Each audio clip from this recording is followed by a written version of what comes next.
So, did Terry's memory come back? No, not yet. Well, we're super lucky that she forgot only about us. My husband and mother-in-law took advantage of the fact that I was sleeping to reveal their true nature. I hope we can get her to come back to our place so we can use her again. Why do I have to do all the housework? It's a real pain in the ass. She's the one who's supposed to be doing all the work. Why don't you get better by now, you useless bitch?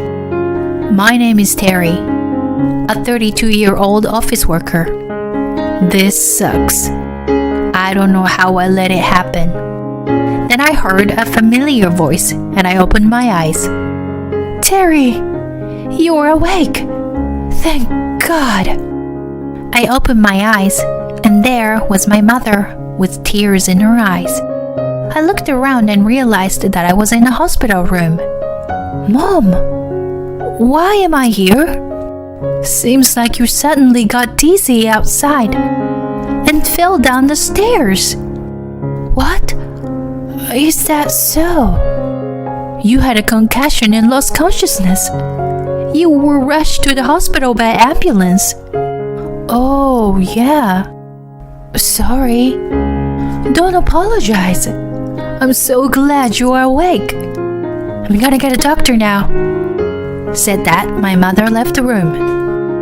And then a man came into the room, as if to replace her. The man was looking at me awkwardly. Terry, are you okay? Excuse me? Who are you? Do I know you from somewhere? What?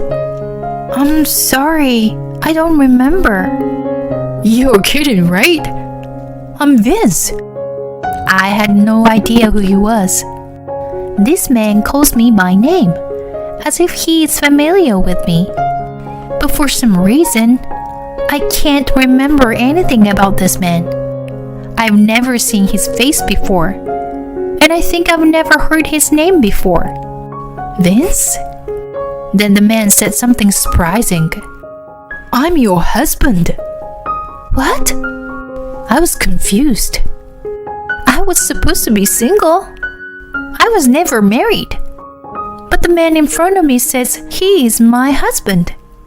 You don't really remember anything, do you? Well, that's... I don't know. I don't even know if I have no memory under the circumstances. While I was in trouble, my mother came with a doctor. Oh, Vince, you're back. Yes, I brought her some change of clothes. My mother and the man are having a normal conversation. Could this man really be my husband? The man looked troubled and started to explain the situation to my mother. Terry doesn't seem to remember me. Maybe she has memory loss. Huh? My mother and the doctor's eyes widened at this comment. Let's arrange for an examination immediately. The doctor said so, and I was admitted to the hospital for a test. For a few days until the test results came back, many people came to see me, one after another. People from work and my friends came to see me. I remembered them all. I tried to remember what I did for a living, and I did. How on earth could I have forgotten the man I called my husband? And there were other people I couldn't remember. His parents, especially my mother-in-law. My mother-in-law came to visit me several times, but I couldn't remember her, as I couldn't remember my husband. I remembered the others no problem. I only forgot my husband and mother-in-law. Then the doctor told me the results of the test. At first, they thought it was traumatic because I fell down the stairs. However, they said it wasn't traumatic because I didn't have any bleedings in my brain from hitting my head on the concrete in the street. Therefore, they said it was probably psychogenic, triggered by the head injury. The doctor's diagnosis made some kind of strange sense to me. Whenever I try to remember my husband and mother-in-law, I get pain in my head. It's as if there is something I don't want to remember. I wonder if my memories will ever come back. My husband and mother-in-law are surprised that I don't remember them, but they seem to be concerned about me. Doctor, how long is Terry going to stay in the hospital? I hope you let her out soon. I heard she fell down the stairs. I'm glad she's all right. But the doctor had explained to them, but they'd better wait a while. And even if she could be discharged, it would be better for her to stay at her own parents' house until her memory comes back. When the doctor said that, the in-laws' eyes widened. Why? Terry is my wife. That's right. And she was living with us. Are you saying you were going to take my daughter-in-law away from us? I was surprised at my mother-in-law's sudden loud voice. The doctor was also surprised. Please, calm down. Also, this is a hospital, so please be quiet. When the doctor said that, my parents-in-law kept their mouths shut. At this point, I had a sudden headache. Terry, what's wrong? The doctor noticed something wrong with me. I'm sorry, my head hurts. Let's get you checked out right away, shall we? After the doctor said this to me, he urged my in-laws to leave. The in-laws left the hospital room with grim faces. Their faces did not show that they were worried about me. Are you okay?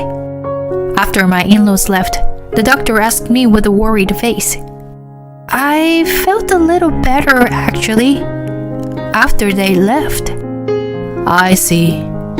You probably didn't have a good relationship with your husband or his parents. Well, I guess that they were putting a lot of stress on you. Ring any bells? I don't know, but I guess you're right. That's what I thought when I heard the doctor's words. I'm sure that what happened at my parents-in-law house was so bad for me that my brain drowned out the bad memories of when I was badly injured.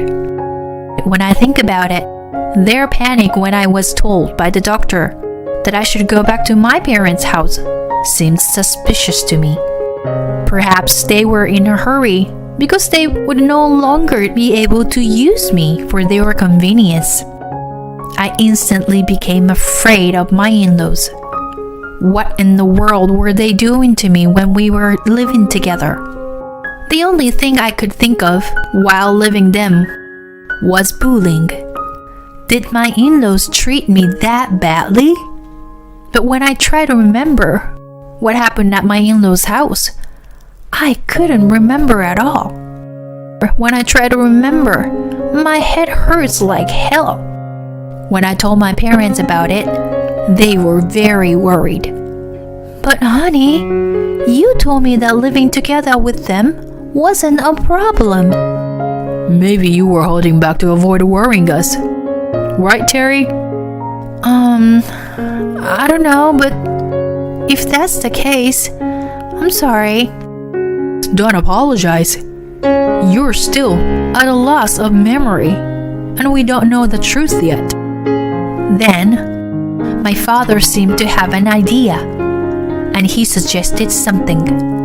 I wonder if it's safe to do that, or he'll find out. Well, let's just hope he doesn't find out. I was worried, but I wanted to know the truth anyway. So I decided to carry out his plan. Terry, how do you feel? The door of the hospital room opened, and my husband came in. What? You're sleeping? He mumbles to himself. I am awake, but I am pretending to be asleep for some reason. I wonder how my husband will react in front of me in my sleep.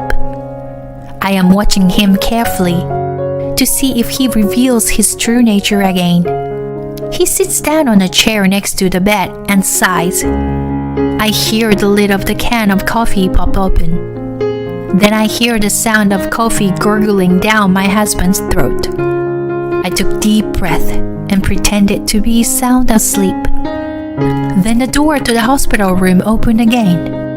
I thought my husband had left, but it seemed someone had come in. Vince, you got here first. Oh, Terry asleep? Yeah. She's been asleep since I arrived. Are her parents here? I haven't seen them yet. I don't think they are coming today. My husband was checking to see if anyone else was coming to the hospital room, as if he had something to hide. I thought it was kind of weird. And they started talking something unbelievable. So, did she get her memory back? No, she hasn't. So, she still doesn't remember what happened when she was injured? That's right. I don't want her to remember that anyway. Well, maybe it's a blessing in disguise that she's forgotten about us. My husband and mother-in-law took advantage of the fact that I was sleeping to reveal their true nature. I hope I can get her to move back to her house so we can use her again. Why do I have to do all the housework? It's a real pain in the ass. She's the one who's supposed to be doing all the work. Yeah, right. Why don't you get better now, you useless bitch? When I heard their disparaging tone, suddenly a memory came floating back to me. Very, very bad memory. I remembered that I was treated horribly by mother-in-law on a daily basis. Hey, Terry, what's with this food? It has no flavor. Make it again right now. But your husband likes it light flavored. I like strong flavors. Make mine stronger. But if I make a new batch now, I'll be late for work. I don't care if you are late. It's more important my husband and I will have decent meal. Not only does my mother-in-law have me make breakfast for the four of us, she even made me cook lunch for my mother-in-law and father-in-law every day in the morning. Plus, I had to prepare a lunchbox for my husband, which made me extremely exhausted every morning. And when I came home from work, I had to prepare dinner. And then I had to do the laundry and cleaning.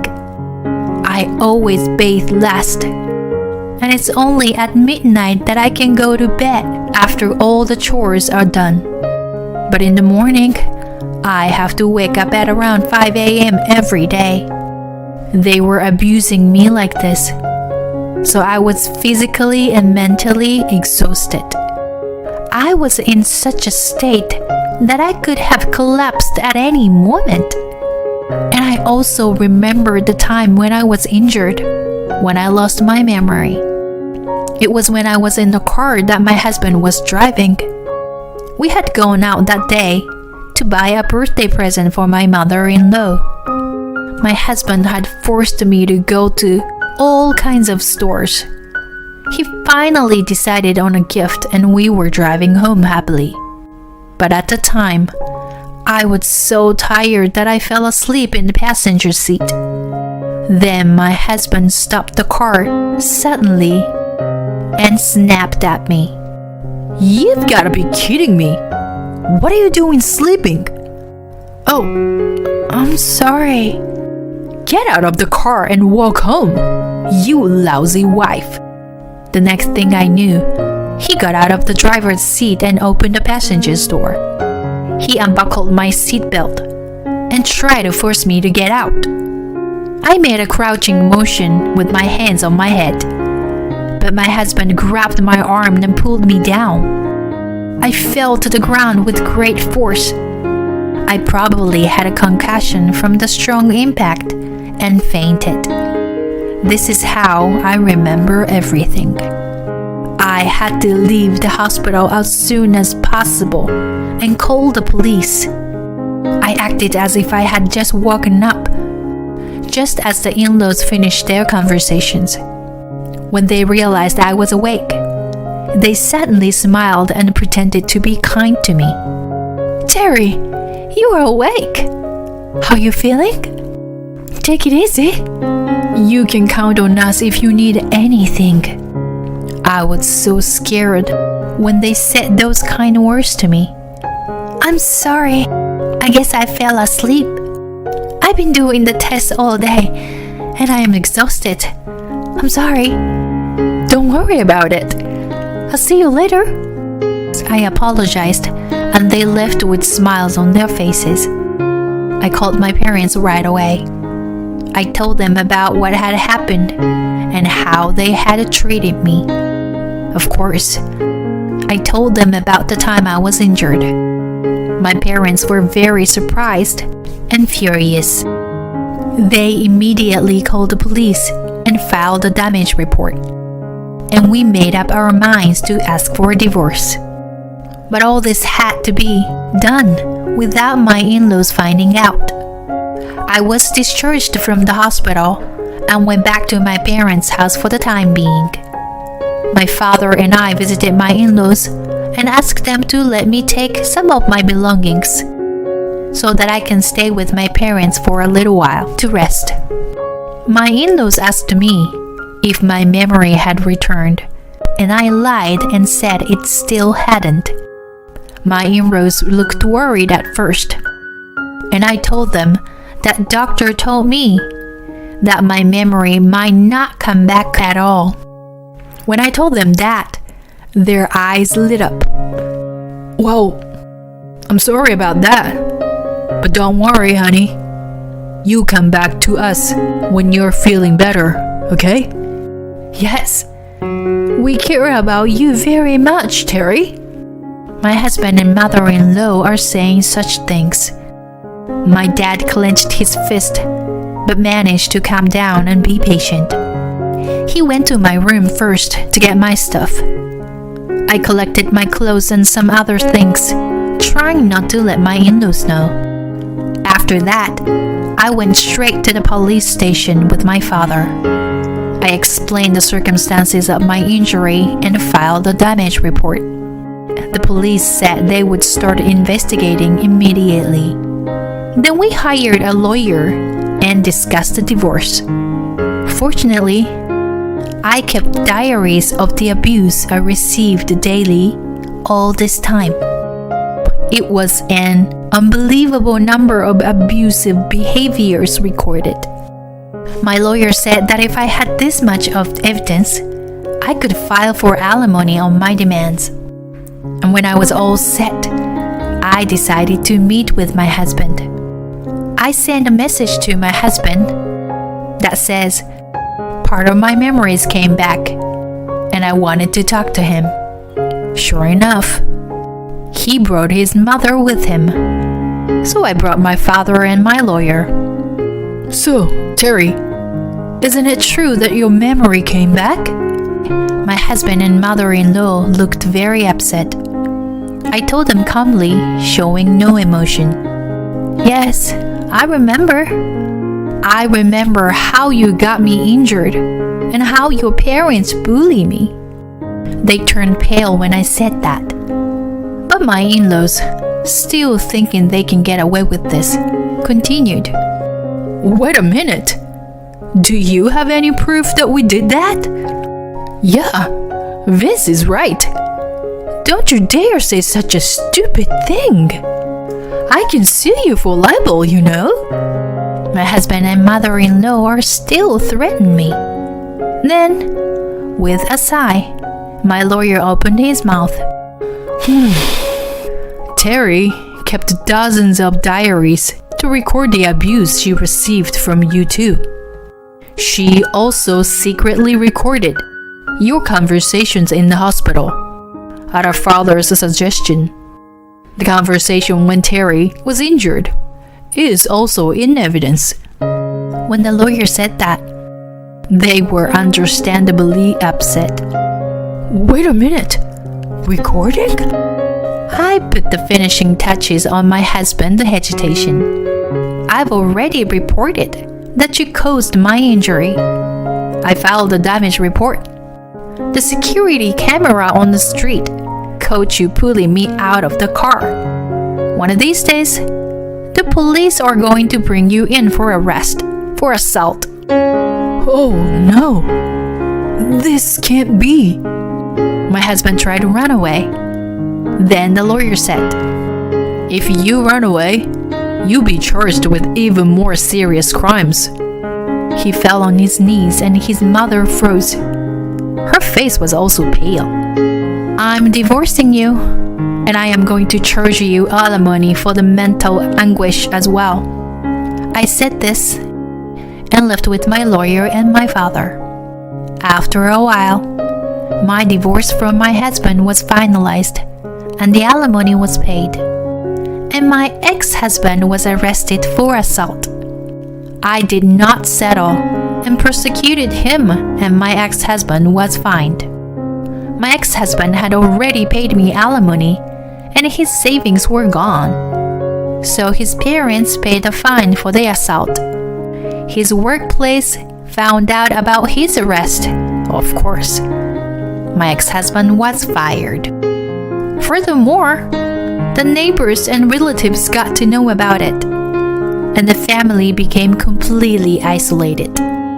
Because of his criminal record, my ex-husband could not get a job at all, and he shut himself away from the family. My ex-mother-in-law has to support a grown-up child with a small pension and is forced to live a poor life. I, on the other hand, have successfully returned to work. I am working hard now, and I've just been promoted to manager. Now that I am back at home, I can save most of my income. Recently, I've been investing the money I've saved to increase my assets. I don't want to be in a relationship for a while. Instead, I'm going to take trips with my parents and spend more time with my family.